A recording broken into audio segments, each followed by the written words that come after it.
दोस्तों नमस्कार, मैं संजय परिहार। माँ के हाथ का थप्पड़ और माँ के हाथ का खाना दोनों का अपना महत्व है। कभी कभी जब हम बचपन में गलती करते थे तो माँ के हाथ का थप्पड़ हमारे चेहरे पर दर्द देता था। वह थप्पड़ हमें सीधे रास्ते पर लाने का एक तरीका था। शायद उस समय हम उसे समझ नहीं पाते थे, लेकिन जब समय बीता तब समझ में आया कि वह थप्पड़ हमें सिखाने का तरीका था जो एक माँ अपने बच्चों के भले के लिए हर बच्चे को देती है। माँ के हाथ का थप्पड़ सिर्फ सज़ा नहीं होता, बल्कि एक तरह की सीख होता है जिसमें नफरत नहीं बल्कि चिंता और प्यार छुपा होता है। वह कभी नहीं चाहती कि हम गलत रास्ते पर चलें।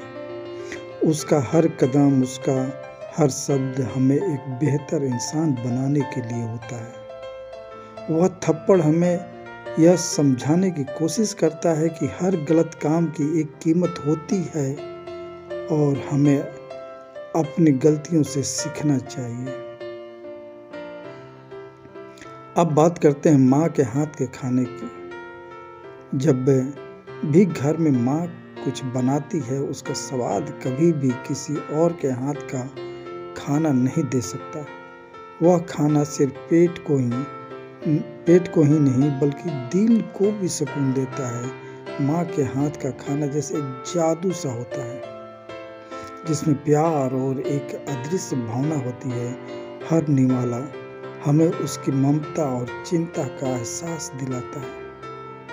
हमें समझ में आता है कि वह हमें सिर्फ पोषण नहीं दे रही है, बल्कि हमें अपनेपन और सुरक्षा का एहसास भी दे रही है। माँ के हाथ का खाना और थप्पड़ दोनों ही हमारे जीवन में अहम स्थान रखते हैं।